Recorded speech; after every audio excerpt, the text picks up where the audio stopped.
All right, then, we are going to get started. It is a few moments after 6:30, and while our presenter uploads his slide deck for tonight's presentation, I'm going to start with an introduction.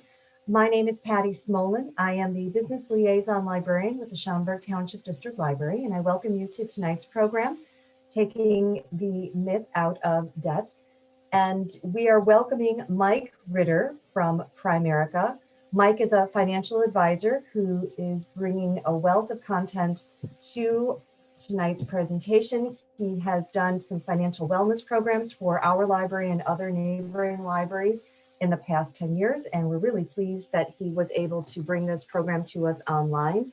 Before we get started, I do want to mention I'm going to add my contact information as well as Mike Ritter's in the chat feature. If you have any specific questions for me as a reference librarian, you are most welcome to contact me directly by email. You are also welcome to contact any of our reference librarians, my wonderful colleagues at the reference desk. We are open and receiving chats, calls, phone requests, email requests, and in person. So we are there to help you understand the resources that we have available and also the wonderful book collections that we have to circulate on personal finance. If you have any questions this evening, you are welcome to put them either in the chat feature or in the Q&A. Our presenter will pause periodically through his presentation to stop for questions, and then also at the end of the presentation. Now, Mike Ritter has done a very generous offer, has offered us a wonderful book on managing debt and financial literacy. And so for everyone who has registered for tonight's program, I will be sending out that PDF as a handout after tonight's program to you. For those that are viewing tonight's program on our YouTube channel, which will also be a recording that we're going to keep on our library's website for a while, by request, if you get in touch with me by email or with Mike Ritter directly by email, either one of us would be able to provide you with that PDF. So I will also put the name of the publication in the chat so that you know exactly what it does entail and cover. Mike is also available for individual financial consultations. Now, this is not a solicitation, as the library stays neutral in our selecting our presenters. However, if you have specific questions regarding your financial situation and you would like to meet with Mike after tonight's session, you are welcome to contact him to sit down for a complimentary session, and if you have any further questions that he might be able to assist you with. So with that being said, I do want to turn the floor over to our presenter and say, Mike, thank you again for joining the library and for coming back to us in 2021 on a virtual platform. It's good to team up with you again. Oh, thank you very much, Patty, for the very, very nice, very warm and kind introduction that you've given me. And as she mentioned, I am an advisor, investment advisor representative with Primerica Advisors. And naturally, the contact information is available and will be available at the end of the presentation. So really, the mission tonight is to take the myth out of becoming debt-free. And there is, of all the threats to one's financial security, none is more dangerous than debt. Here are some of the problems faced by American families today. Just 40% of Americans have an emergency fund that would help them or allow them to pay an unexpected $1,000 expense. And of course, we know what those kind of expenses could be, like auto repairs, unexpected, or a furnace goes out, things in the homes. There's all kinds of things that happen. But without an emergency fund, they're taking it into a credit card or into a debt instrument. U.S. households with debt carry an average credit card balance of $6,200. And there have been over 750 personal and business bankruptcies nationwide. Just look around your neighborhood. You know, how many restaurants or how many small businesses have been affected by this pandemic just in the last year or so. So we can see to ourselves, and then there's a number of people that we've talked to that have been furloughed or have had certain situations that have reduced their cash flow streams. And so subsequently has put stress on them and their families. So it's a very real problem. Is your debt high so that you can't save? And so let me ask a few questions here that you might just answer to yourself. Is, do you use credit cards to pay your bills? You carry revolving balances each month in your credit cards. Occasionally or frequently miss a payment or are late on a payment or on a mortgage or a credit card or any other monthly bill. You feel like you'll never get out of debt. You have that despair. And that is one of the areas where we can render some peace of mind tonight. So let's look at a debt cycle versus a cash cycle. Do you live in a cash cycle or a debt cycle?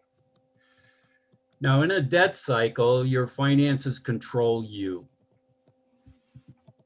You're outspending your income. Some may, in fact, there's I hear a comment made by people all the time that, oh my goodness, there's too much month and not enough money. You get to that fourth week of the month and you've run out of money. That is outspending your income, because that naturally that last week you're putting it into a credit card or a debt instrument.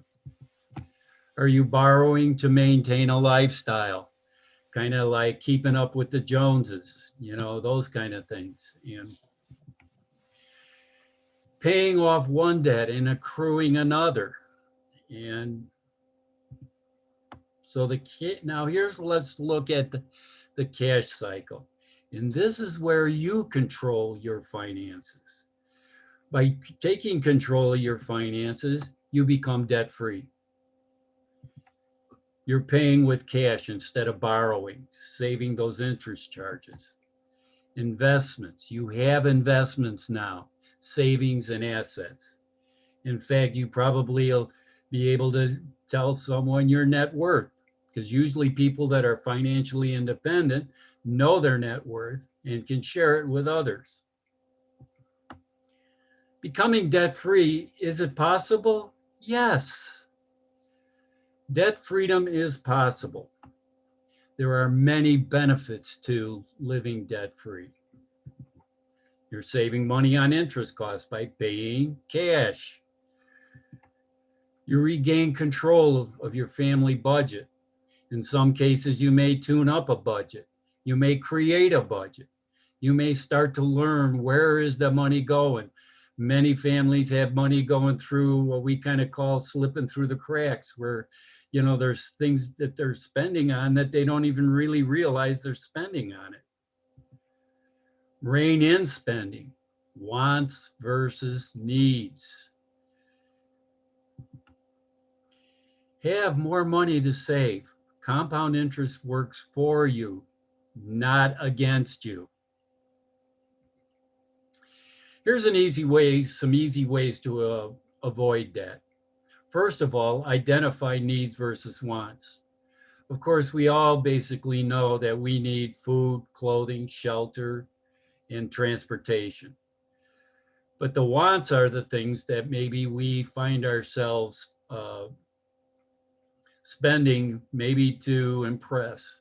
In fact, we have a vice president of one of our partners likes to use the phrase, people will spend money they don't have on things that they don't really need to impress people they don't really like.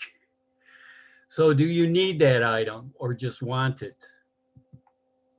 Never purchase expensive items on impulse. Now here they're saying, let's use the 24-hour rule. Think over each purchase over $50 for at least 24 hours. my wife and I have made a pact where anything over that $50 we'll chat about. Hey, maybe I need that extra pair of Levi's. Do I need it? She'll maybe challenge that. And or certain other areas, especially when it gets up into the $100 range or beyond, we'll talk about it. In a lot of cases, even before I bring it up, I might say to myself, I don't know if I really need that. Maybe it's just a want. Maybe it's just my ego talking to me. Okay. So you'll reduce the regrets about impulse purchases and have more money for saving. Here's some easy ways to avoid that. Again, eliminate shopping as a hobby. Take the amount an item costs, maybe, and divide it by what you make an hour. So let's say, for example, the item costs $50 and you make $10 an hour, which I hope everybody is making much more than that. But you can ask yourself whether that item is really worth that 5 hours of work. Keep track of your spending. And this is where, if one doesn't have a budget, this is a good time to think about putting a budget together. And one way to create that is maybe keep the receipts of everything you spend in 1 month. And at the end of the month, separate the receipts into categories. Groceries, medical, maintenance, mortgage, rent, those kind of things. And then look for the places where there might be excess spending. And this is again where we look at keeping track of our expenses. And the usual suspects categories such as entertainment, dining, and clothing. Well, I've noticed, my wife and I have noticed that the entertainment and dining has been reduced immensely because of the pandemic, as we don't get out in crowds and do those kind of things that much anymore. And now we're just starting to consider outdoor dining at the restaurants. And of course, clothing, we've made the pledge to ourselves, because we have limited closet space. We basically made a pledge that if we buy a new item of clothing, which item is going to go? And that can go to a charitable organization, maybe like the Salvation Army, AMVETS, and so on. So these are ways in which we can keep track of our expenses and our spending. And maybe, again, asking that question, is this something I really need, or is it just something I want? Take advantage of the power of compound interest. Now, this is where we'll take a break for a moment. And Patty, have we got any questions in the chat? I'm going to wait a moment, but no, I don't see any questions at this time. Okay. Yeah, everything we've talked about is pretty straightforward. So I can imagine you're all following me pretty well. I think many of us are nodding along with, yes, we agree, Okay. to weigh out the pros and cons of debt here. Excellent. Excellent. Thank you. You're giving me a vote of confidence. I'm on the right track here. Okay, so let's look at the power of compound interest. And I'm sure we've all heard at one time or another, and we understand somewhat. But compound interest shows how we really can put your money to work and watch it grow. When you earn interest on savings, that interest then earns interest on itself. And this amount is compounded monthly. The higher the interest, the more your money grows. So let's look at an example of how compound interest can work over a period of time. Here we're looking at a person saving, contributing to, let's say, a savings instrument over a 37-year period of time.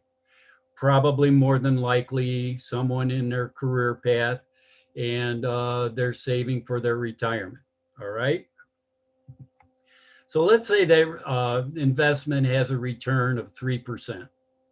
That 3% over 37 years will come up to $163,000. Not lot of money, but let's say we take that and double it to 6% interest in a instrument. Might be some bonds, or it might be high interest savings of some kind.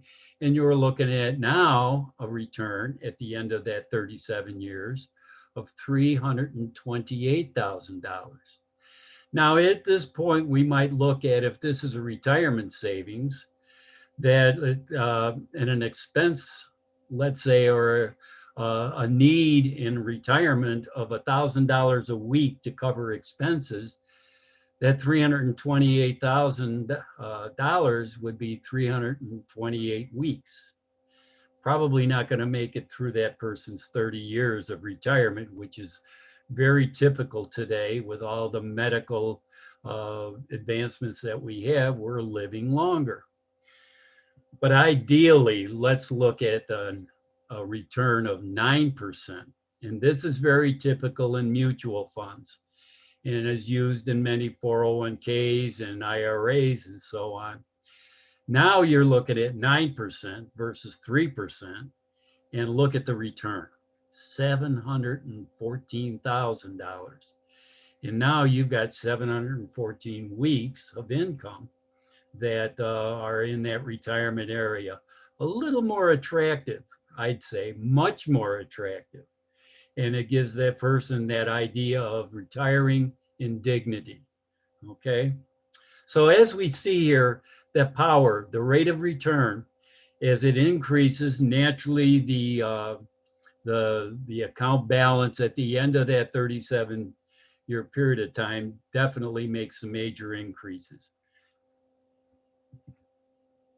In fact, Albert Einstein was once quoted as saying that compound interest is probably the most powerful force in the universe. How compound interest now works against us. When you buy on credit and only make the minimum payments, your new balance each month is the principal plus interest. And that is the amount which the interest rate is calculated month after month. So instead of your savings growing, your debt is growing. How compound interest really works against you. Let's take, for example, here where a family is taking a vacation, a $3,000, the cost of that vacation was $3,000. Let's say they went to Wally World down in Florida, spring break. And they, one-time credit card, they put the whole trip on their, a charge card. And with no additional purchases, reduced only by the required minimum payments, it will take 10 years for that debt to pay off. And plus, they'll pay $2,000 in interest charges.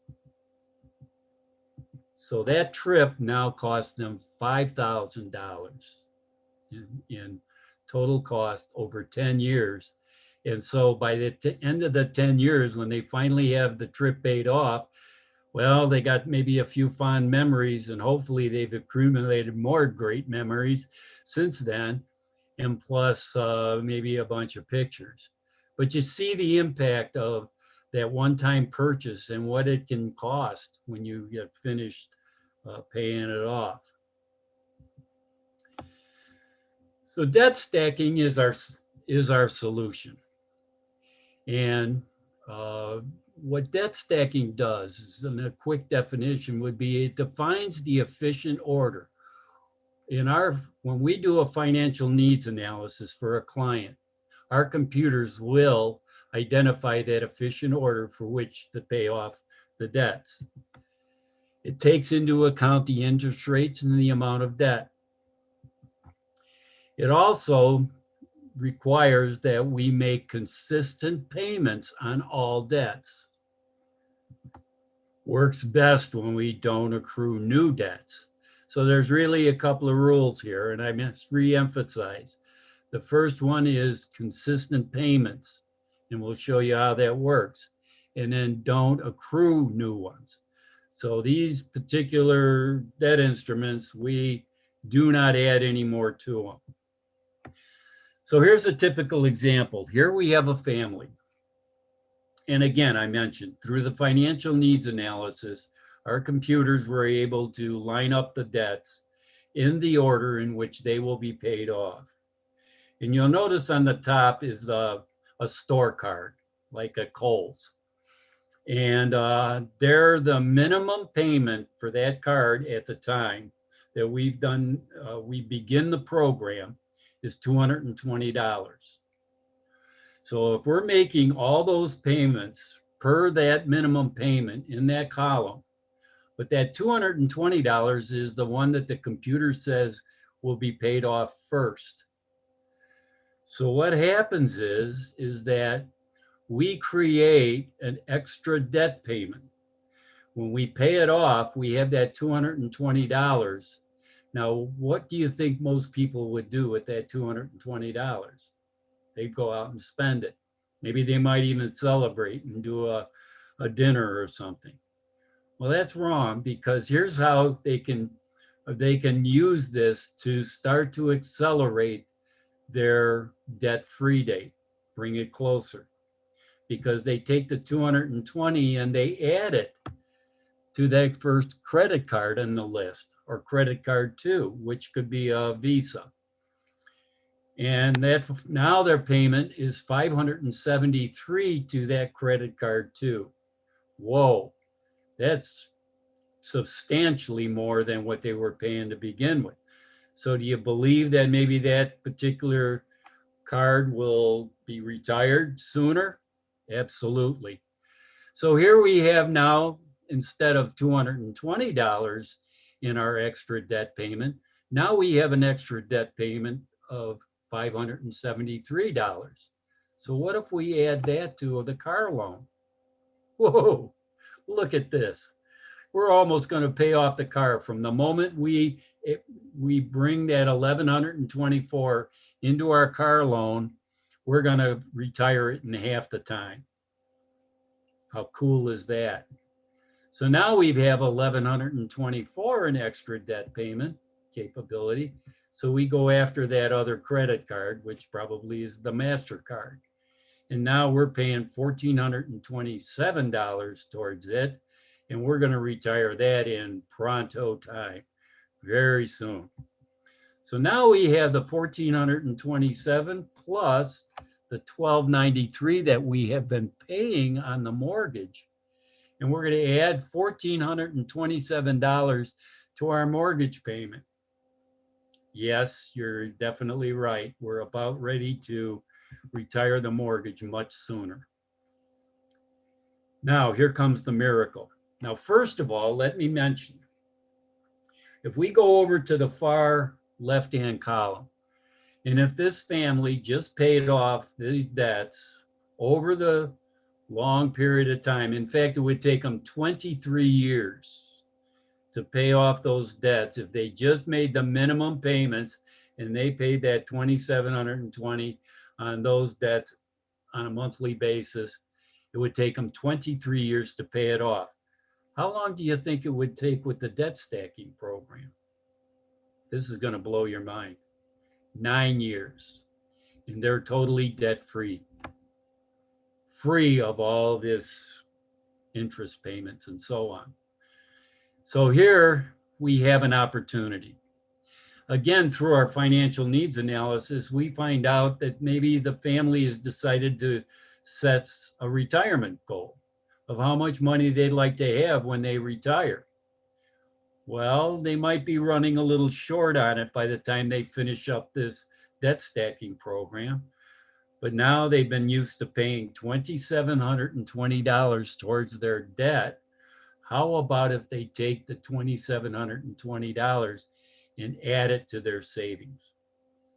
Might be a game changer towards getting to their goal.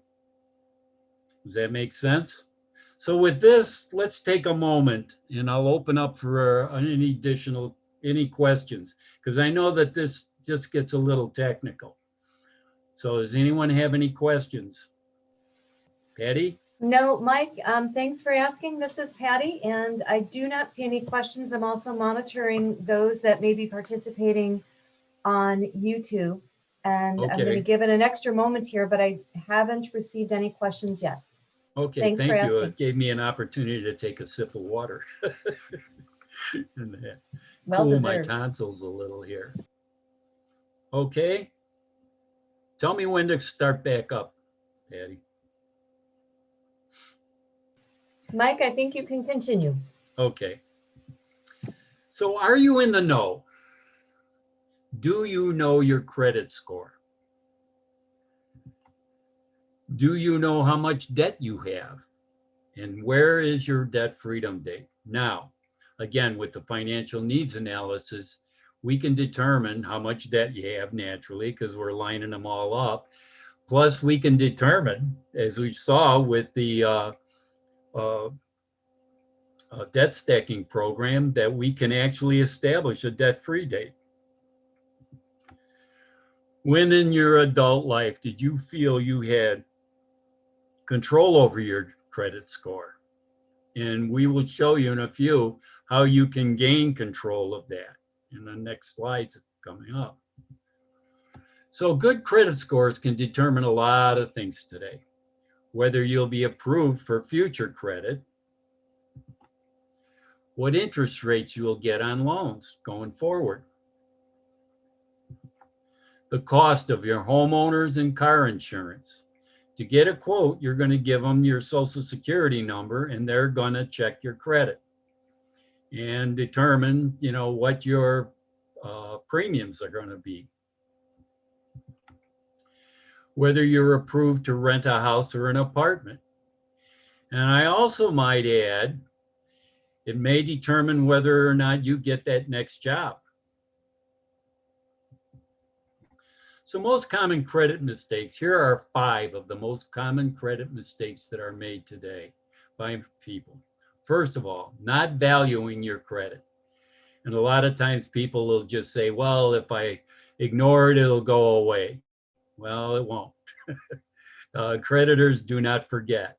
So you need to value that. You need to be, taking care of it, making sure you're not asking for raising your credit limits unless you have a specific buy and you've been paying off that credit card every month.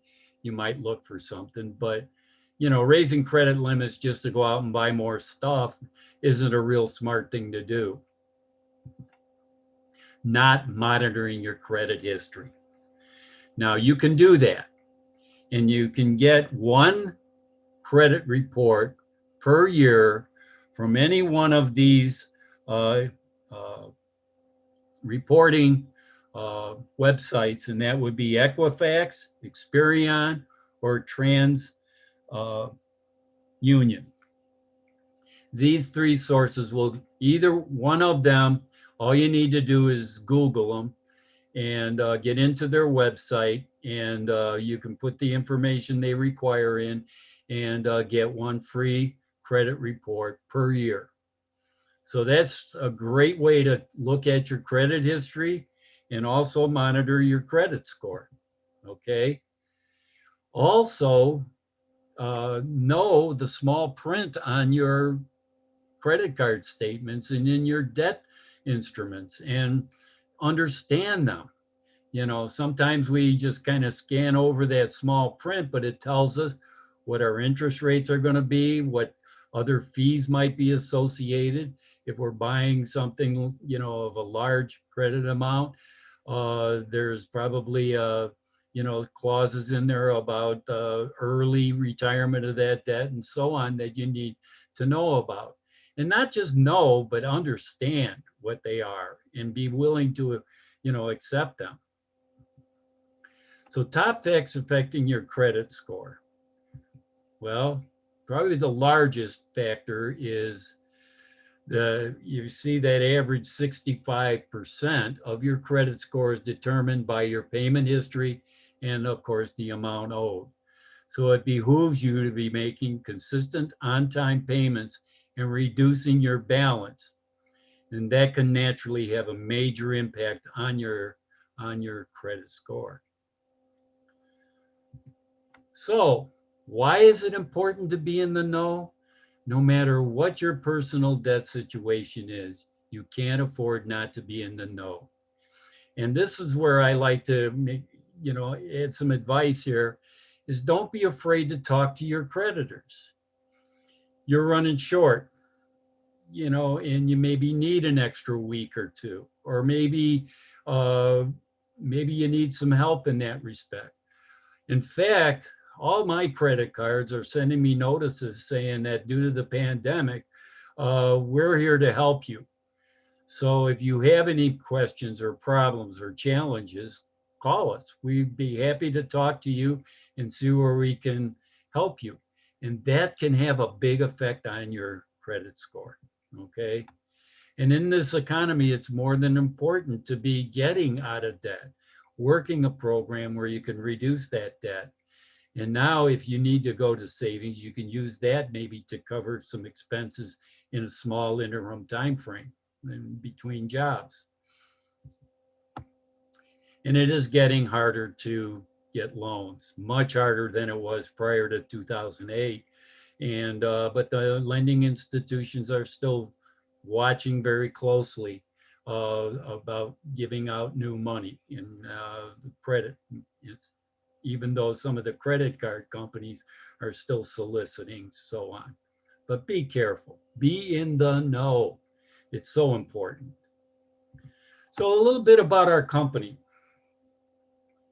Our mission, Primerica, our mission is to help families become properly protected, debt-free, as we've just discussed, and financially independent. And we did delve into that a little bit during the presentation. We've been in business since 1977. We're listed on the New York Stock Exchange under the symbol PRI. And we have approximately 5 million lives insured through our life insurance companies. We have approximately 2.5 million investment client accounts. We also have over 808 billion of term life insurance in force and paying an average of $3.9 million in benefit claims every single day. Investment clients right now have more than 85 billion in asset values in their Primerica investment accounts. That's grown from 70 billion as of December 31, 2019 to March 31, 2021. So you can see that we have been growing very, very healthily, very brisk over this pandemic period and moving forward.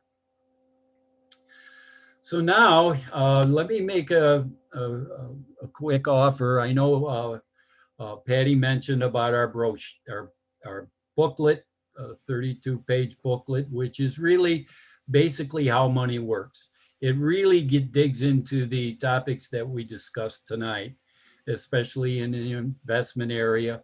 We call it pay yourself first in the savings, and also defines certain areas in life insurance, as well as the power of compound interest. That we're delighted to send you via email. But also let me invite you to a financial needs analysis where we can sit down and basically define your financial position in the moment, and then help you put a plan together to get properly protected, debt-free, and financially independent going forward to meet your goals and to maybe give you that peace of mind. So with that, let's open up for some more questions, and then I'll turn it over to Patty.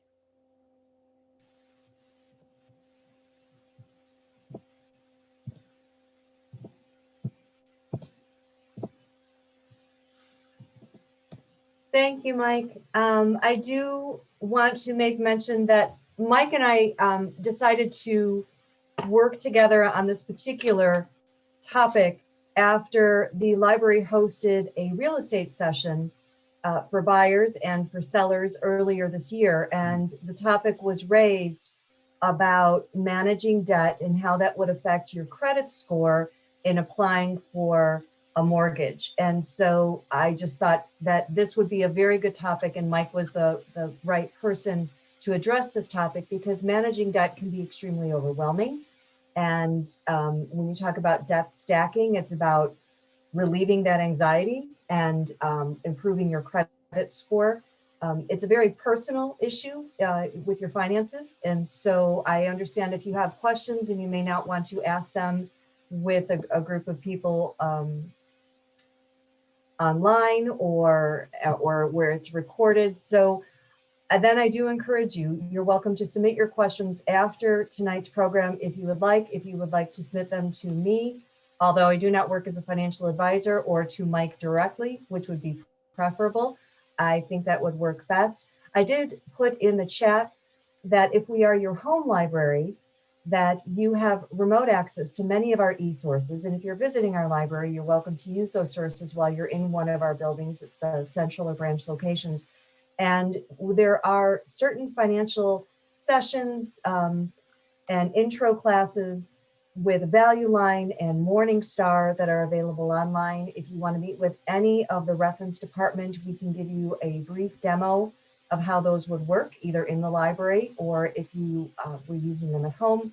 Also, we have a personal finance collection, some really fine current titles that talk about, as Mike did, spending habits, evaluating your spending habits, and budgeting. I think those are two really core areas that many of us have focused on in this last year of being home more and evaluating what is necessary to purchase, what gives us pleasure that is an equal exchange of our earnings, and then what really exceeds our earnings based on impulse buying. So being able to control that and finding the joy in your way of living without adding to more clutter that many of us have spent this last year decluttering for the sake of managing your debt is definitely a gift to yourself. But so we have many of those books and credit repair as well that are on the shelf. But in addition to the sources that we keep in the library, which are our books and our e-sources, our sources are also our partnerships and the partners that we have in neighboring organizations and individuals that are professional experts in areas like finance. And so that's what leads us back to tonight's program. I'm going to take one final look on both levels to see if we have any questions, because I don't want to miss them if we do. And again, if you missed all of tonight's program, it is recorded and it is on our YouTube channel, along with the sources that I have included in the chat. So Mike, we don't have any questions right now, but I have a sense that is just for the now. And if we do, and if any do come to me after tonight, you know I'll be routing them to you. Sure. Thank you. Yes. Yeah. That means that we did a great job, Patty. We did. And, you know, I want to make one final mention before we bid each other adieu for tonight. First off, I do want to say thank you to those who were able to register and attend tonight's session. It's certainly appreciated. We know that you're advocates of the library, and we do hope to open up our services and hours even more so than we already have. Please know that your reference librarians and staff are available to you for the gamut of questions that you have. And Mike, I want to make mention, I did take a closer look at the PDF that you sent me, and I think particularly there was a very small section on what you can control. What you can control and what you cannot control. And I'm going to take the liberty, if I can find it here, just to read that piece so that Thank you. Okay. Well, I would like to, want to be able to locate it here. Let me do the stop share so I can see more clearly, because you know as well as I do that there's way too many menu bars open.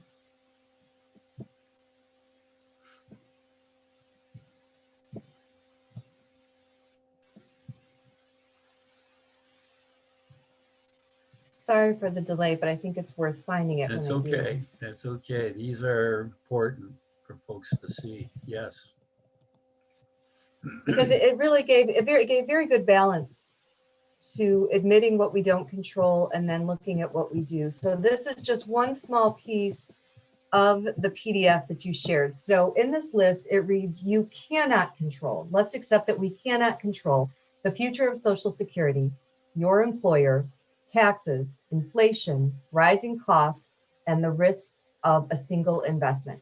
So coming to terms with what we cannot control and just breathing through that. What you can control, let's put this on the plus side of that teeter-totter, saving for your retirement, other sources of income, ways to reduce your taxes, maximizing your savings, saving more, and diversity of your investment choices. So I'm going to add to that. I would never dream of editing your publication. Your saving choices, also your spending choices. There you I go. think Well, I that's what we learned talked about in this. Yeah. yes, I learned a lot about that in the last year. You know, Yep. what is really essential, and then what is the impulse buy. Mhm. So I'm just going to leave the door open for one more moment in case any of our participants have a question. And if not, then we will call that a wrap. Thank you, everyone, for being here. Okay. Thank you for your interest. All right. And again, Mike, we really appreciate you being a supporter of the library, a visitor of the library, and also being a local partner to bring this program to us. It's very appreciated. And to all attendees, you have all the full contact information. Should you have any other questions you want to pursue, we are here. And Mike, have a lovely evening. Thank you for coming. I will. And remember, your library is your friend. Be in the know. Isn't that what one of your slides says? Be in the know. What the libraries are about, getting us in the know. Well, thanks for bringing your expertise to us tonight, Mike. We appreciate you, and thank you for you and Primerica for bringing